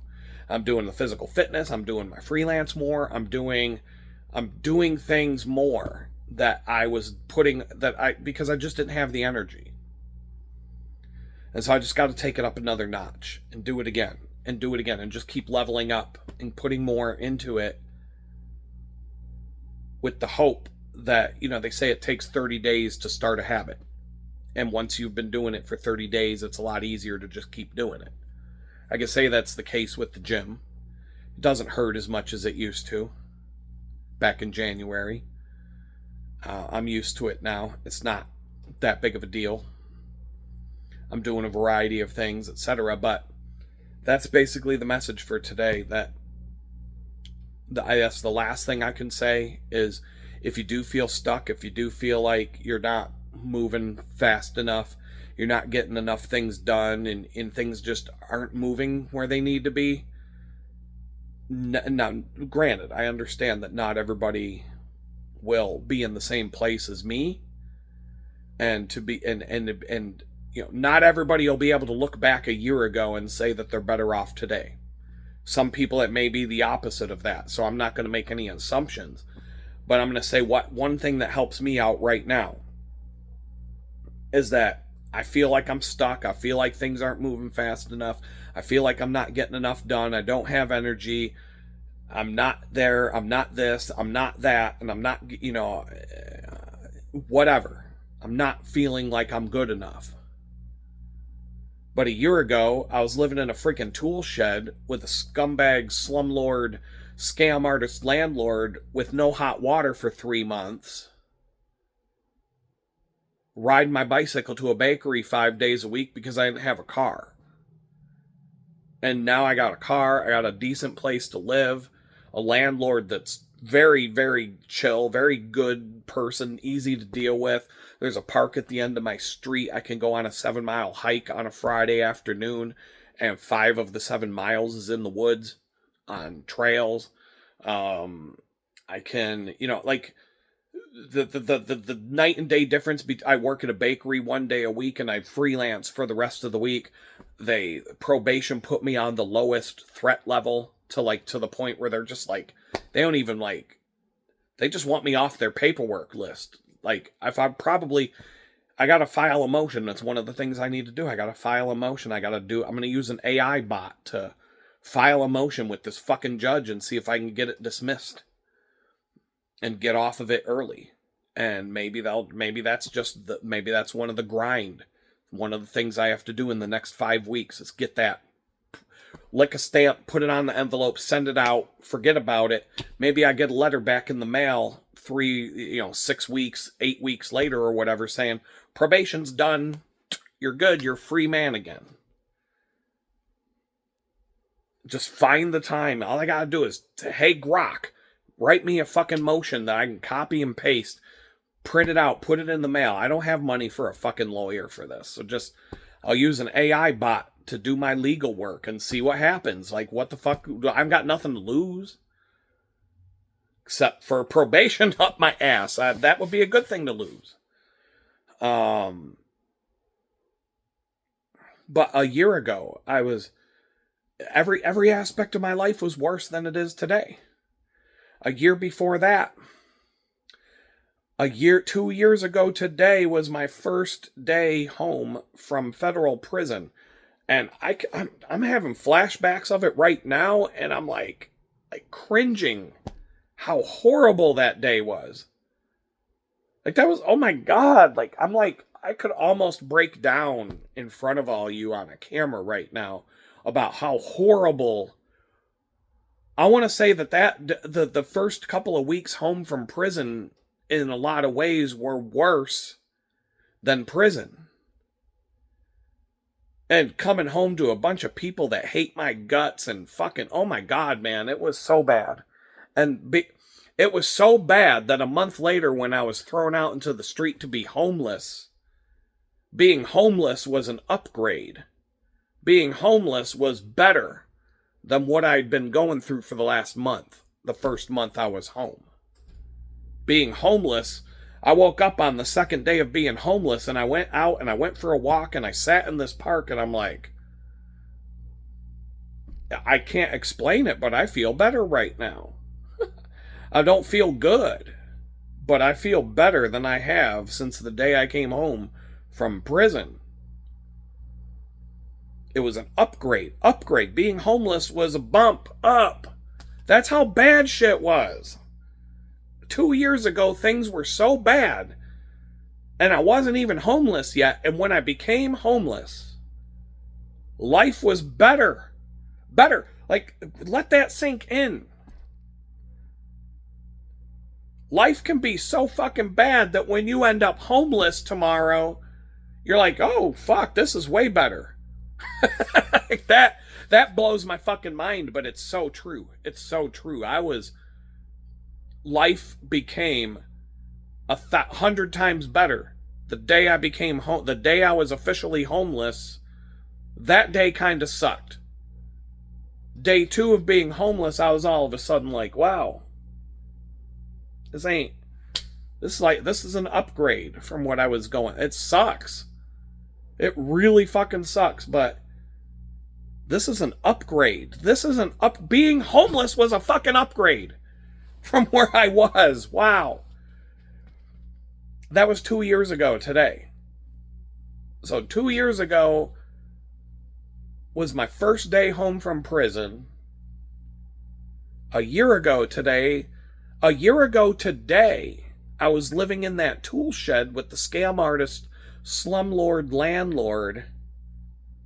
And a year ago today was the day that he tried to raise my rent in the middle of the lease and threatened to throw me and all my stuff out into the street at the end of the month if I wouldn't go along with it. And so I fucking scammed him back. I didn't pay the increase in rent. I got him to fix the hot water. Finally, I went and found a new place to live, and I disappeared with all my stuff while he wasn't home, left the keys on the counter and told him to go fuck himself. And so, but that all started a year ago. April 3rd was the day that he tried to scam me. That was when I found out that he's, multiple convicted felon for running all kinds of scams and ripping people off and stealing money from people through all kinds of fraud, and just found out all kinds of crazy shit. And I got the fuck away from that place as fast as I could. But that was a trying time. I mean, I should just watch. Maybe I'll watch the YouTube video from 1 year ago and 2 years ago. Well, maybe I'll watch the first 1 or 2 days of being homeless video, and then maybe watch a video from somewhere around a year ago, just to see, like, I don't know if I want to relive it though. Because so regardless of, like, I feel stuck right now. I feel like I'm not doing enough. I feel like I'm not this and I'm not that and I'm not good enough and I'm just a washed up turd or whatever. I look back a year ago, dude. Look at, like, it's night and day. It's not even like there's so many things wrong with my life right now that I focus on those things. Tons of things that are totally broken and completely fucked up in my life right now. And that's enough to bring you down. That's enough to bring anybody down. A lot of people would want to kill themselves if they were in my shoes today. But I look back a year ago and I'm like, but look at where you were a year ago. This is like way better. Way better. And look where you were a year before that. Living in a tool shed with no hot water and a scam artist trying to rip me off and threatening to throw me and everything out into the street at the end of the month while I have to ride my bicycle to a shitty bakery job 5 days a week that doesn't pay enough to survive, and having to do freelance on top of that, and, having a MacBook Pro for a television to watch, movies on my friend's media server. And, like, I'm sitting on a couch next to a bed with a TV and a sound system in front of me. And those are just things. Those are just things. I got a little makeshift coffee table in front of me. I got a bathroom. I got a bathroom. Anybody who saw the tool shed I was living in a year ago, I have a bathroom now. You know what that, you're like, I know a lot of you people just take this shit for granted, no pun intended. But, like, you don't understand what having a bathroom with a door that I can close, where I can sit on the porcelain throne like a king, dropping a deuce, and just feel like it's the best feeling in the world sometimes. I've got a bathroom with a door that closes. The toilet is literally on the opposite side corner of my house. The kitchen and the kitchen sink and where I prep my food is all the way over on that corner. The toilet is on this opposite corner of the place that's, I don't know how long, it's like 40 feet long. When a year ago I was living in a fucking tool shed that was laid out like a prison cell, and the spot where my food got cooked and my sink and my toilet were all within reach. I could be sitting on the toilet dropping a deuce and reach over and stir the fucking pot of ramen noodles with a wooden spoon while I'm taking a shit. I wouldn't even have to get up off the toilet because that's how close everything was together. Like, and now where I'm at, now I have a bathroom. And there are 2 doors between where I make my food, There's a door to get into this room and a door to the bathroom over here. This is like probably the second worst place I've ever lived in my life. If I ranked all the places I've ever lived in my entire life, apartments, houses, this is like second worst. The tool shed would definitely be the worst. This place is like second from the bottom. But this is a major, major step up from where I was a year ago. Your perspective changes. When you've been to the bottom, 2 rungs up from the bottom don't seem that bad. When you were up here at the top, this place is a fucking shithole compared to the house I was living in when I was arrested. The place I was living when I was arrested is like most people's dream home. Next to a 30-foot waterfall surrounded by woods. A driveway so big you could, there have been times where there were like 15 cars parked in my driveway and nobody was double parked. And they were all in the driveway. Shit, the turnaround on the driveway could hold 5 cars. I could park 2 cars parallel and have a car in the turnaround. And there was enough room for 3 more cars in the turnaround. And there would be enough places to park in the rest of the driveway. You could fit about 15 cars in that drive. When the FBI showed up to my house with a tank, they had plenty of room in the driveway for the 25 fucking cop cars and SUVs and all that shit that they drove in with. And the armored personnel carrier and all the other shit that they had. They were not at a loss for space to park in that driveway. Not at all. And oh my God. So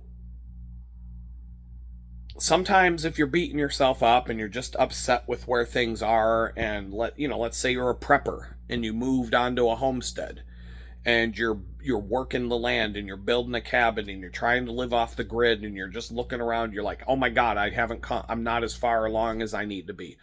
Sit back, look where you were a year ago. How much have you actually done in the last year? You might be surprised. You might be thankful. It might change your whole mindset about it. Yes, we're under the thumb of a bunch of satanic, child molesting, billionaire scumbags. And there's a lot of stuff we can't do anything about right now. We're spending all our tax money and, we're about to send all of our kids to go die for Israel because they can't go die for themselves. There's so many things going on.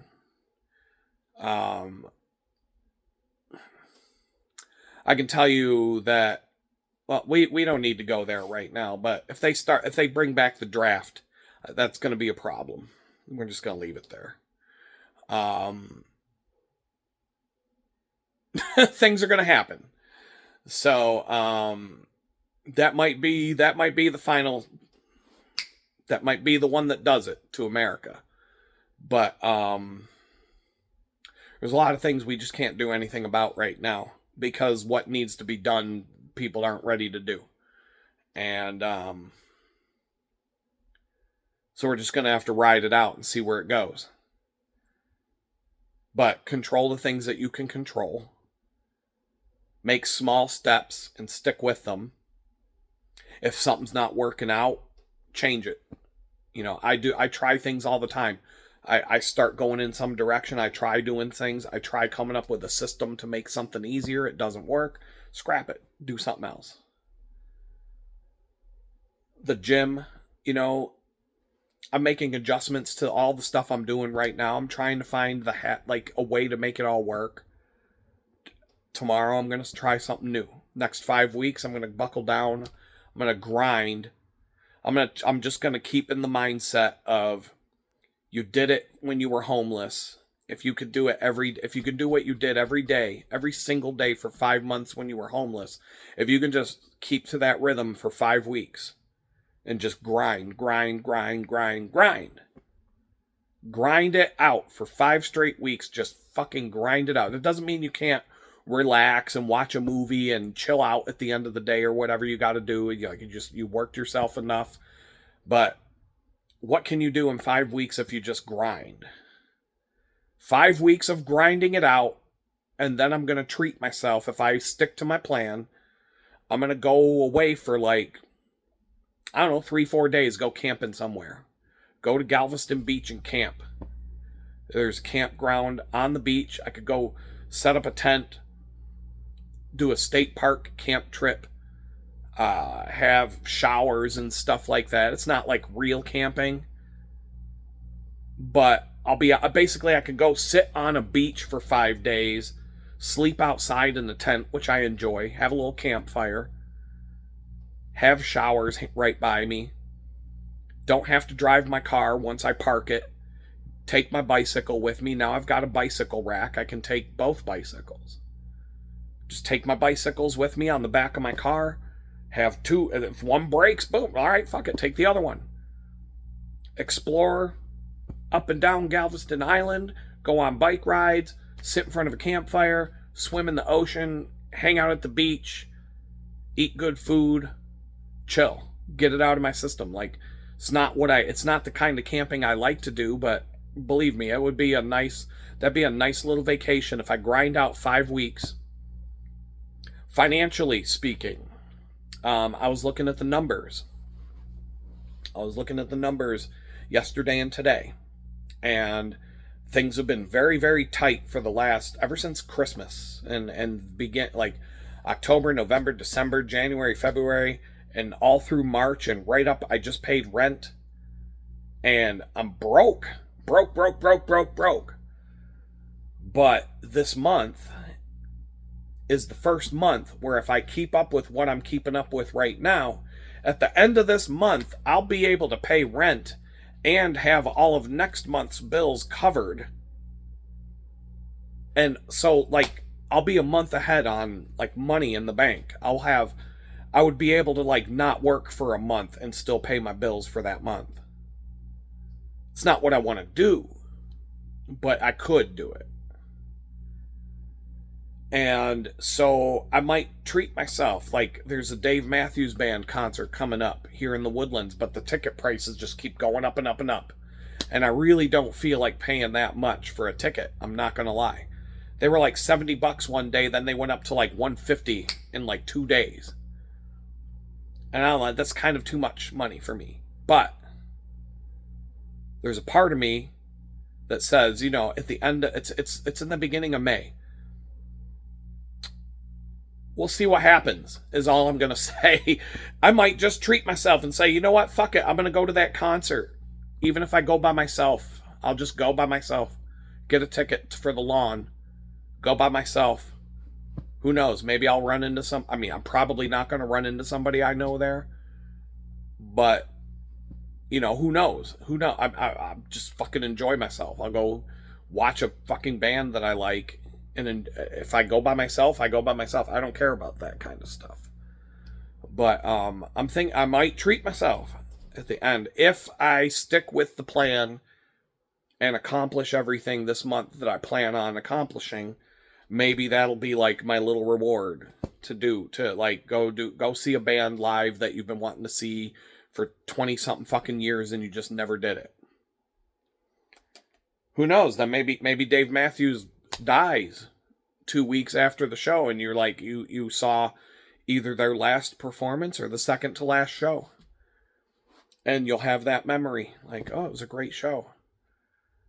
But I don't know, I mean, I'm just saying, I'm just coming up with, like, try to talk yourself into whatever it is that you're stuck with. If there's something you can do to get yourself unstuck, even if it's a small step, even if it's a small thing, do the thing.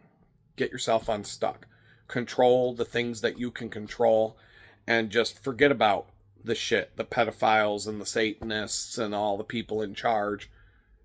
I used to watch the news. I used to pay attention to the news. I used to read the news. I used to pay attention to what's going on. For a year now, the only news I get is whatever shows up in the memes. Like, all the news, everything I know about everything that's going on in the world right now comes from memes. Memes. That's the only thing. I knew that they were sending a bunch of astronauts to the moon on April Fool's Day because I saw a bunch of memes about it. I'm like, oh wow, April Fool. That's about as good of an April Fool's joke as when they told me I was going home from prison 2 years ago on April Fool's Day, and then they made me wait another day. April Fools, motherfucker! But with that, we're at the 2-hour mark on this video, and if you watched it until now, that's great. You're an OG, you're a real fan of the show. Sign up for a channel membership if that's what you want to do. The views are going to be low on this one because it's so long. It is what it is. I'm just going to say peace out.